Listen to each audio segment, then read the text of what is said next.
Jumpin In on Manx Radio. With Howard and Chris Kane. Hello. Good evening. And welcome.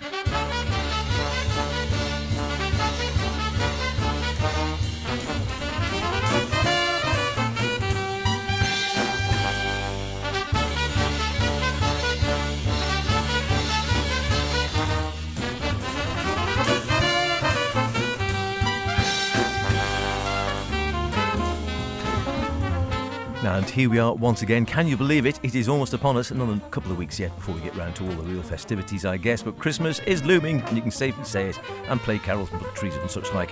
But for me, this evening, it is, of course, the best in modern and contemporary jazz. Jumping in with myself, H. And me, Chris. Yes, and as the big day creeps ever closer, as you say, the checklist gets further behind. Christmas cards? Nope. Tree? Nope. Decorations? Nope. Presents? Not yet.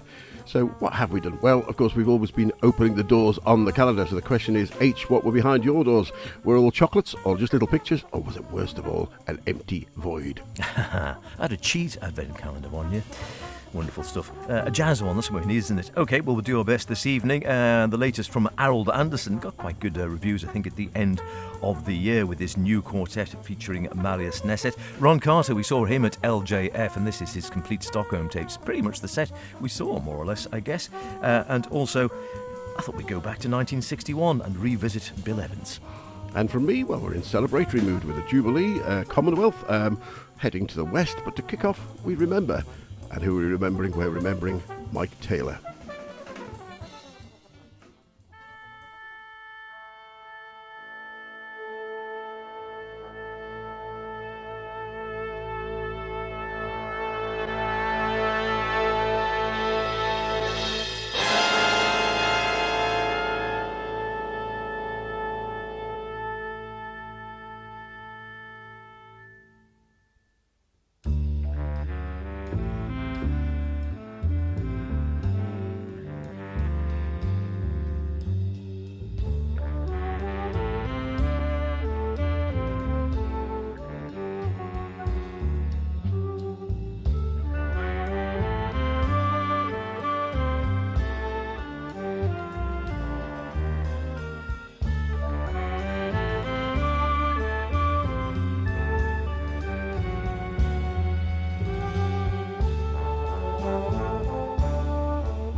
Half Blue. Fantastic stuff taken from Mike Taylor Remembered, which was recorded in 1973 but didn't get its first release until 2007, and then I've just picked up on it more with its recent re-release in 2022. Who was Mike Taylor? He was a British composer and pianist and songwriter. He died tragically young in 1969, pretty much as a pauper, and he'd had drug and drink issues before that, and he left very little music behind him, but he was highly respected by the people who did know him and had played with him. In 1973, many of the people who'd worked with him and known him recorded this album of his surviving orchestral music, jazz tunes, as a memorial to him, and most of the orchestration was done by a well-known band leader in his own right, composer and orchestrator, Neil Ardley, and many of the people who he got together included John Heisman, Barbara Thompson, who knew Mike intimately and worked on the music with him, Ian Carr, who introduced Mike Taylor to Dennis Preston, who'd recorded his two trio albums before, and Neil Ardley, who was at that time leader of the New Jazz Orchestra and had directed many of the performances, and what a band they had. Ray Premaru on bass drum, Bunny Gould and Bob Efford on bassoon, Dave Gelly on clarinet, also Bunny Gould on extra clarinet duties, Chris Lawrence and Ron Matthewson on bass, John Heisman at the drums, Barbara Thompson on flute, Ray Worley and Stan Sultzman also on flute and alto, Bob Efford on oboe, piano and electric piano, Peter Lima, Stan Sultzman also on sax, Chris Pine, Dave Haller, the list goes on Henry Lowther, Ian Carr and Norma Winston on vocals with Alan Branscombe on vibes. A great tribute indeed, well worth discovering if you enjoy that kind of music, and the album has been re-released now in all formats. Mike Taylor Remembered under the name of Neil Ardley. Terrific stuff, yeah, and still sounding fresh as paint, that one, it has to be said. Well, a couple of years ago, November 21, bassist Arild Andersen brought his new quartet with the saxophonist Marius Nesset, pianist Helge Lien and drummer Heike Nyaset Johansen to Oslo's Rainbow Studio. Now, Norway's pandemic travel restrictions, even though it was an ECM gig, ruled out the participation of Manfred Eicher on this occasion. The musicians on their own pretty much. I assume there was someone twiddling the knobs, as it were. Ostensibly to document some of Arild's pieces. On the second day of recording there, Arild said, let's do some collective improvising, and he said, nothing planned. We recorded the first part of around 23 minutes and the second part of about 14 minutes, and these extended arcs of music became the new focus of the album. It's called Affirmation, and this is Affirmation Part 1, 2.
And there it fades away into the next section, as you can tell, all improvised, just sort of directly improvised, nothing else about it. Arild Andersen, no stranger to free music, long been a part of his work method, right the way back to some of the early ECM albums. Triptychon, if you remember that one, Jan Garbarek and the late Edward Vassala on drums, or also I think he played in Sam Rivers trios in the early 1970s. Now, a new way of finding its way forwards. Lots of great ideas. They're very sort of Arild Andersen and ECM-esque. Tricky to say that, isn't it? And great sounding band as well. Marius Nesset, wonderful on saxophone. We saw him years ago at Southport. I don't think we'd see him in a small setting like that again these days. He's playing on much bigger stages. And Helge Lien, again, we've spoken to on this programme before. A lovely guy, and some of his own group stuff, his piano trio stuff is wonderful. It came out in October, back end of October, that one on ECM, Arild Andersen Group, Affirmation. So if you like that sort of style of fairly free-flowing improvisation in an ECM style, nothing to sort of shock the neighbours too much, but it just flows all the way through, then check it out, it's good stuff. In fact, check out any of Arild Andersen's, particularly Mascalero, a group he played with for many years, which, for my money, is still one of the best on the ECM label. Well worth a listen. And I've got a fresh one from a few years ago during lockdown he made with a couple of other colleagues, which I must bring to the show at some point. Next, a debut, and a very mature debut it is too, from Brooklyn-based Russian-born drummer Timo Voloz. His debut album, Jubilee, it features a great band made up of two of Paul Motion alumni, Jerome Harris on bass and Brad Shepik on guitar, along with Timo Volbrecht on saxophone, Noah Franch Nolan on piano. They came together in March of 22 as a response to the war in Ukraine, with Timo, I'll get it right at the end, new teeth needed, assembling musicians who shared his concern over the situation, leading to a big benefit concert, and the album came out just on December the 1st, a week and a bit ago. Lovely it is too. Let's hear something from it, and the first track on the album we're going to take in from, well, I'll leave you to guess, Adoration of the Earth.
The opening track, Adoration of the Earth, from Timo Vollers's recently released Jubilee, and those of a classical bent may have recognised theme taken from The Rite of Spring, from his arrangement of, he actually did a full arrangement of it, but rather than a lone bassoon, the drummer drove things along to get it going, and the tune performed by Timo Volbrecht on tenor sax.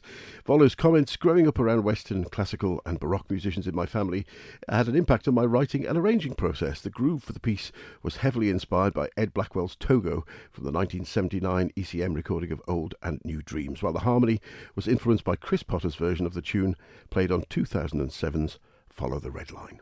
Hi there, this is Binker Golding. You're listening to Manx Radio. This is the Jumping In show with Chris and H.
That's another one that still sounds fresh as paint, even though it's a good 50 plus years old.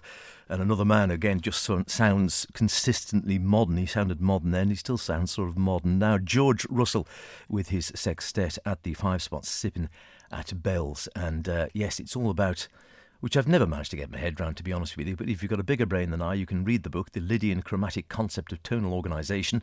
And George himself says, when Miles voiced the desire to learn all the existing chord changes, George, gifted with an uncommonly analytical mind, asked himself, I wonder how you go about that.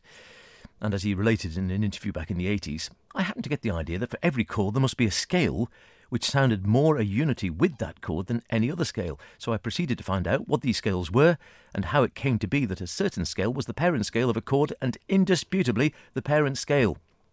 He's lost me already, if I'm really honest, but yes, you get the gist of it in any case. But wonderful stuff there, live at the 5 Spot back in the 1960s, I think it was, 1960, exactly, September the 20th, 1960. George arranging and on the piano, leading from the piano, Al Kiger on trumpet, Dave Baker trombone, Dave Young on tenor sax, Chuck Israel on the bass, and Joe Hunt, who played briefly, I think, with Dave Brubeck as well at the drums. Great stuff.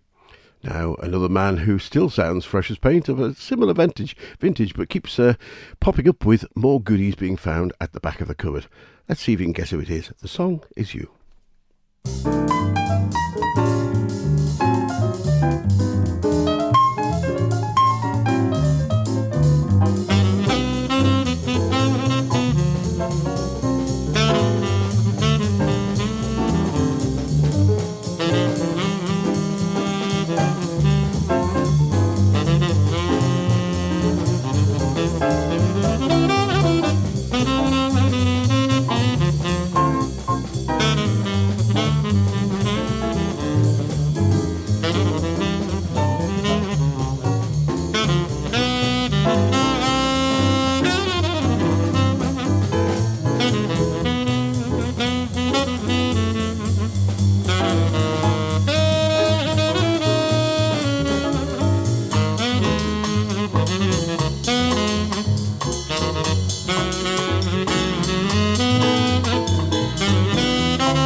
that then? Cannibal Adderley. It's Tubby Hayes. Tubby Hayes, of course it is. Tubby Of course it Hayes, is. yes. Tubby Hayes. Commonwealth Yeah, Blues yeah. was recently released, well, a year or so ago back, by BBC Radio transcriptions. Originally, they were made for, whilst recorded in the UK, they were made for overseas broadcast. And some of them have announcements in Spanish telling you in full who they are. And it was also, at the time, I think, a recording to showcase Hayes on all of his instruments. So he features throughout the set on sax, obviously, but also on vibes and also on flute. In Spanish, El Cuarteto de Tubby Hayes is actually, it's really the Gordon Beck trio with Hayes at the front of it. Yeah. 4 vinyl transcription discs were originally made, leading off with Tubby's Blues, which we heard there, the leader demonstrating skill of this most basic of forms. Indeed he does. Beck on piano, Jeff Klein on bass, Johnny Butts on the drums, but fantastic form, of course, at the front of the house was Tubby Hayes, recalling perhaps the group of Red Garland from some years earlier, working with Miles and Coltrane as they ploughed through various standards and blues. Great stuff, worth digging in. You're listening to Jumpin' In. Chris and myself, H, with you through to the top of the hour, the selection of some new and, well, not quite some new re-releases, some wonderful. There's so much great jazz sort of resurfacing on some of these re-releases. It's wonderful. This man's been sort of both re-released and still bringing them out. Ron Carter, we had the great pleasure of seeing him at the London Jazz Festival after he pulled out last year, I think due to family reasons, unfortunately, but he played 2 concerts this year with his quartet, with the wonderful and little heard really in Britain, I think, Rennie Rosnes on the piano. And earlier on, for this 85th birthday sort of concert, he'd recorded one on 2 CDs, the deluxe edition at Stockholm, the complete Stockholm tapes, which is pretty much the exact concert we saw at the Cadogan Hall in November. Wonderful stuff. Let's hear You and the Night and the music. This song is You and the Night and the Music. My name is Ron Carter.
Jade Visions. Classic 1961 Bill Evans trio at the Village Vanguard. Revisited, it's been remastered. They've actually put the noise back in, would you believe? So the sound's remastered and they put in the sound of the people in the Village Vanguard to try and make it as much like it was if you were there. It works. If you put the lights out, play it and turn it up a bit, you hear the clinking and the chatting and the breathing. It's actually very good indeed, very effective. Sounds bonkers, but it works, and the sound of the music is absolutely brilliant. Before that, happy 85th birthday to Ron Carter with You and the Night, and the music from the Stockholm tapes with Jimmy Green bass, Peyton Crossley drums, and the wonderful Rennie Rosnes on piano. And we could easily say 85 years young, as he was very, very vibrant and in great form when we saw him. Now, just about time to squeeze in one from Tim Wendell, a versatile guitarist, composer and educator. Been on the jazz scene in Philadelphia for many years, working both as a leader and a sideman. He got his MA in performance at New York City University and been on the scene there, played at the Carnegie Hall, Rocky Mountains, toured with all kinds of projects, classical, jazz, rock, funk, orchestral, you name it. Member of the Broadway National Tour of The Colour Purple. He's performed with Dave Liebman, Dave Douglas, Ralph Alessi, Art Lander. The list goes on and on. And his octet are going to leave us with December. During December. Couldn't be a fitting time to play it, could there really? Ideal. See you next week. Bye for now.